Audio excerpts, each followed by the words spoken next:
లేవియకాండము 14వ అధ్యాయము. మరియు యెహోవా మోషేకు ఇలాగ సెలవిచ్చెను. కుష్ఠరోగి పవిత్రుడని నిర్ణయించిన దినమున వాని గూర్చిన విధి ఏదనగా, యాజకుని యొద్దకు వానిని తీసుకొని రావలెను. యాజకుడు పాళెము వెలుపలికి పోవలెను.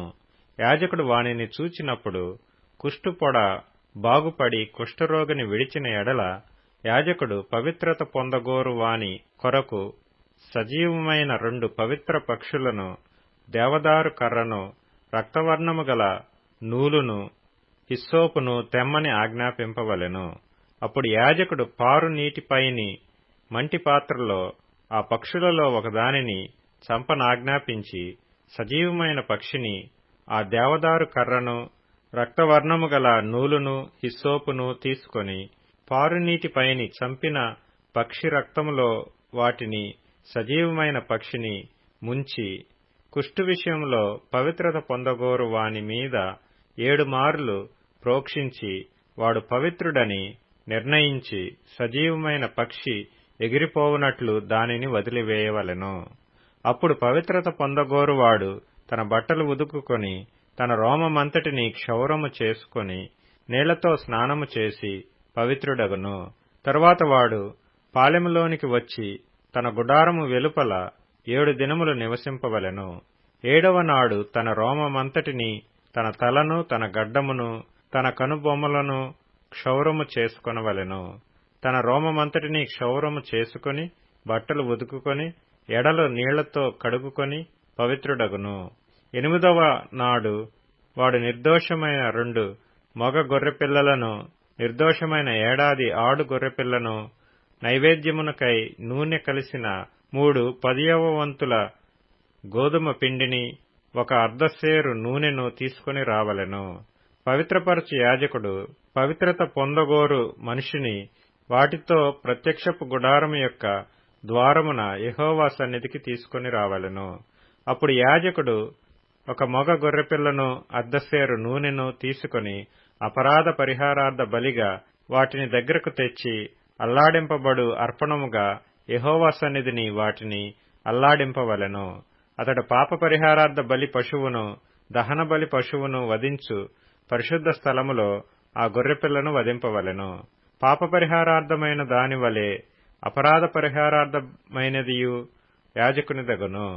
అది అతి పరిశుద్ధము. అప్పుడు యాజకుడు అపరాధ పరిహారార్థమైన దాని రక్తములో కొంచెము తీసి, పవిత్రత పొందగోరు వాని కుడి చెవి కొన మీదను, వాని కుడి చేతి బొటనవ్రేలి మీదను, వాని కుడికాలి బొటనవ్రేలి మీదను దానిని చమరవలెను.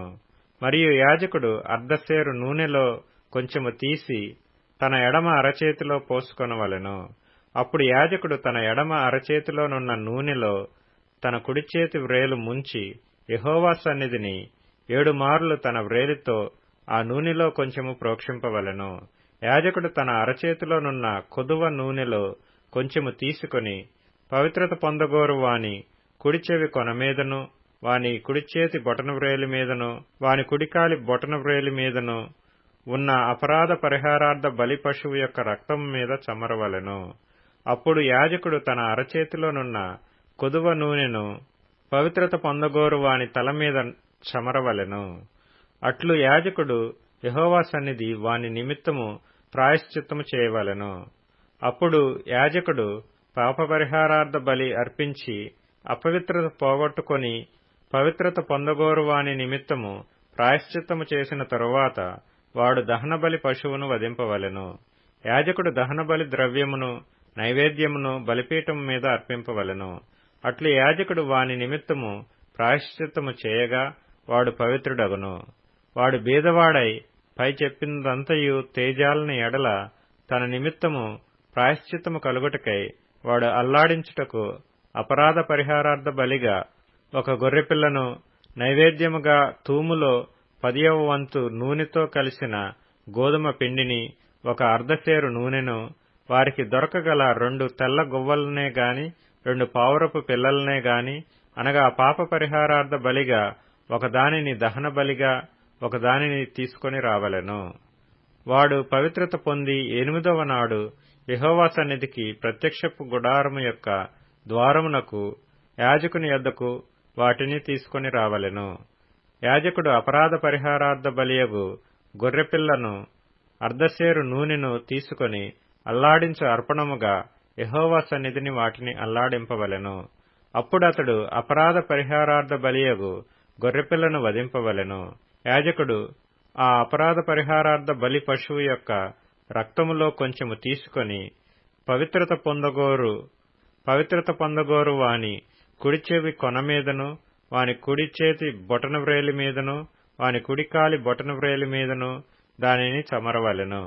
మరియు యాజకుడు ఆ నూనెలో కొంచెము తన ఎడమ అరచేతిలో పోసుకొని తన ఎడమ చేతిలోనున్న ఆ నూనెలో కొంచెము తన కుడి వ్రేలితో యెహోవా సన్నిధిని 7 మార్లు ప్రోక్షింపవలెను.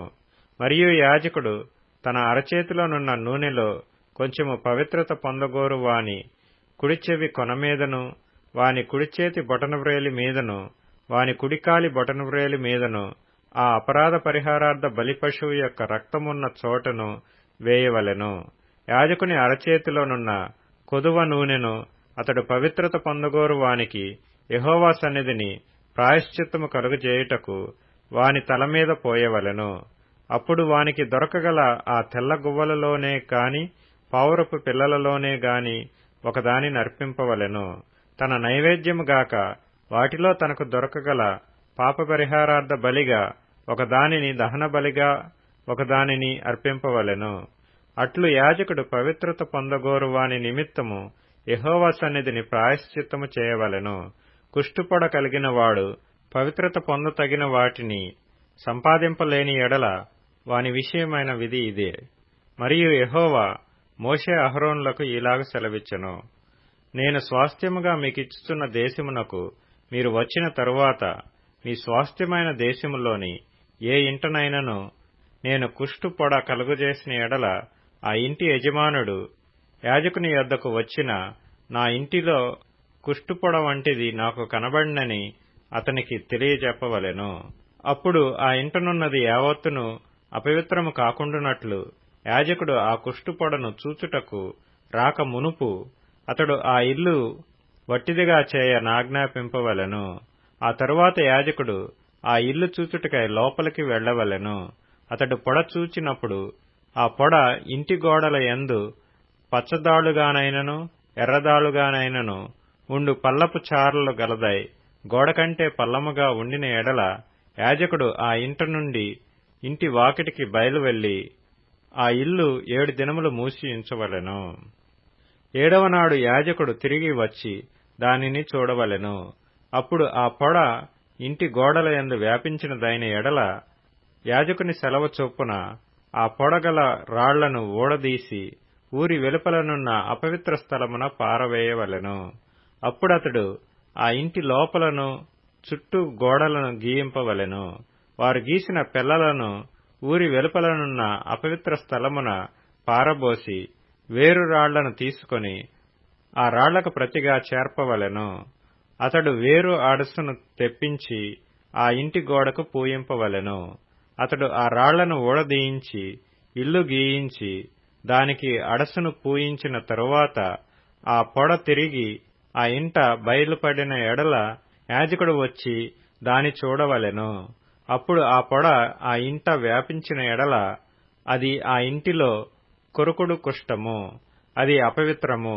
కాబట్టి అతడు ఆ ఇంటిని దాని రాళ్లను కర్రలను సున్నమంతటిని పడగొట్టించి ఊరి వెలుపలనున్న అపవిత్ర స్థలమునకు వాటిని మోయించి పారబోయింపవలెను.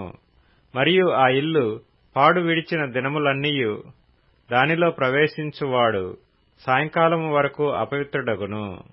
ఆ ఇంట పండుకొనువాడు తన బట్టలు ఉతుక్కుకొనవలెను. ఆ ఇంట భోజనము చేయువాడు తన బట్టలు ఉతుక్కుకొనవలెను. యాజకుడు వచ్చి లోపల ప్రవేశించి చూచునప్పుడు ఆ ఇంటికి అడుసు వేసిన తరువాత ఆ పొడ ఇంటిలో వ్యాపింపకపోయిన ఎడల పొడ బాగుపడిన గనుక ఆ ఇల్లు పవిత్రమని యాజకుడు నిర్ణయింపవలెను.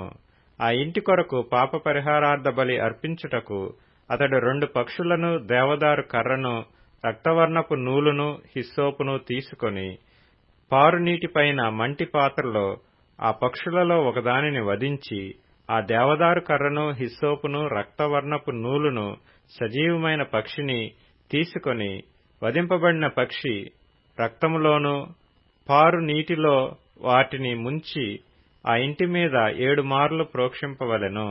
అట్లు ఆ పక్షి రక్తముతోనూ ఆ పారు నీటితోనూ సజీవమైన పక్షితోనూ దేవదారు కర్రతోనూ హిస్సోపుతోనూ రక్తవర్ణపు నూలుతోనూ ఆ ఇంటి విషయంలో పాప పరిహారార్థ బలి అర్పింపవలెను. అప్పుడు సజీవమైన పక్షిని ఊరి వెలుపల నెగర విడువవలెను. అట్లు అతడు ఆ ఇంటికి ప్రాయశ్చిత్తము చేయగా అది పవిత్రమగును.